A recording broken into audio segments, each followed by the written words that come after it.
Hello friends, welcome you all to my YouTube channel Diksha Inter Communication. Let's see today's news.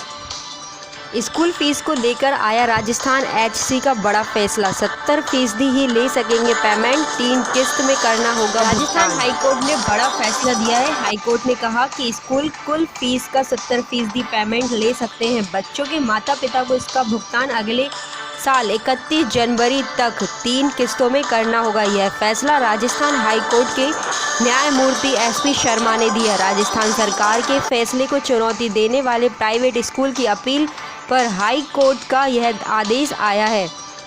आदेश 3 याचिकाओं पर दिया गया था, जिसके माध्यम से लगभग 200 स्कूलों ने राजस्थान सरकार के फैसले को चुनौती दी थी। राजस्थान सरकार ने स्कूलों से कोरोना के दौरान बंद के समय अभिभावकों से फीस ना वसूलने की बात कही थी। अगली बड़ी खबर आ रही है, रिया के हर कनेक्शन पर एनसीबी की नज़र। ड्रग पार्टी से लेकर दोस्तों तक सबकी होगी जांच। सुशांत सिंह राजपूत की मौत के मामले में जब से ड्रग्स का मामला सामने आया है, तभी से इस पूरे केस की काया पलट हो गई है। देश की 3 बड़ी जांच एजेंसी सीबीआई, एनसीबी और ईडी इस मामले के अलग अलग पहलुओं की जांच करने में लगी हुई है। इस समय सीबीआई अपनी जांच को सुशांत के परिवार से पूछताछ कर आगे बढ़ा रही है, तो वहीं सभी की नज़रें एनसीबी की जांच पर टिकी हुई हैं।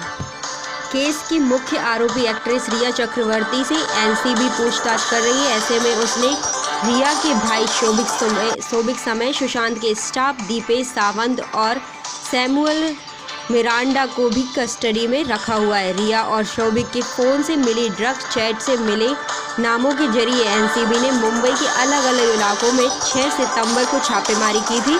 उनका मकसद ड्रग पैडलर्स की धरपकड़ करना था।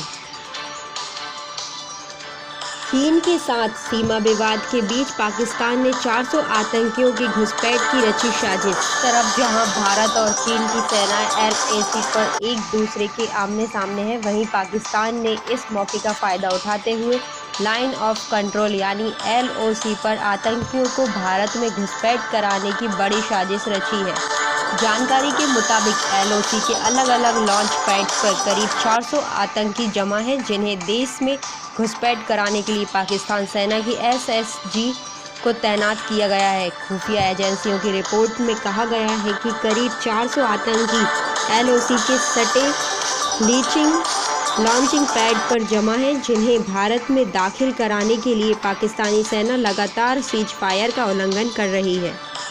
अगली खबर, DRDO ने किया हाइपरसोनिक तकनीक का सफल परीक्षण। अमेरिका, रूस और चीन की बराबरी में खड़ा हुआ भारत ने आज रक्षा विज्ञान के क्षेत्र में बड़ी उपलब्धि हासिल की है। भारत की रक्षा तकनीक से जुड़ी संस्था DRDO ने ओडिशा के बालासोर में APJ अब्दुल कलाम परीक्षण रेंज व्हील द्वीप से हाइपरसोनिक तकनीक का सफल परीक्षण किया है। इस सफलता के बाद सोमवार को भारत संयुक्त राज्य अमेरिका, रूस और चीन के बाद चौथा देश बन गया है।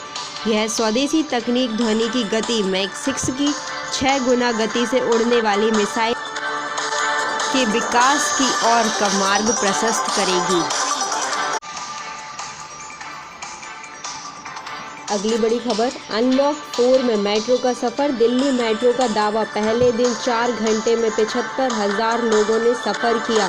बेंगलुरु, कोच्चि और चेन्नई में पहले दिन कम लोग पहुंचे। कोरोना महामारी के बढ़ते संक्रमण को रोकने के लिए सरकार ने देश भर में मार्च में लॉकडाउन लागू किया था। ऐसे में अब देश भर में अनलॉक की प्रक्रिया शुरू हो चुकी है और अब हम इसके चौथे चरण में पहुंच चुके हैं। ऐसे में अब मेट्रो को चलाने की मंजूरी दे दी गई है। 5 महीने के बाद सरकार ने 3 बड़ी रियायतें दी हैं। पहली बड़ी छूट यह है कि 7 सितंबर से मेट्रो सर्विसेज शुरू करने की इजाज़त दे दी गई है। इसके बारे में गाइडलाइंस अलग से जारी होंगी। दूसरी बड़ी खबर यह है कि हर तरह के गैदरिंग 21 सितंबर से शुरू हो सकेंगे, लेकिन 100 लोगों की लिमिट के बाद। तीसरी बात यह है कि स्कूल कॉलेज बंद रहेंगे, लेकिन 9वीं से 12वीं के बच्चे टीचर से गाइडलाइन लेने के लिए अपनी इच्छा से स्कूल जा सकेंगे। दीक्षा इंटर कम्युनिकेशन में ये थी आज की टॉप 5 न्यूज़। आगे के अपडेट्स जानने के लिए ये देखते रहिए दीक्षा इंटर कम्युनिकेशन।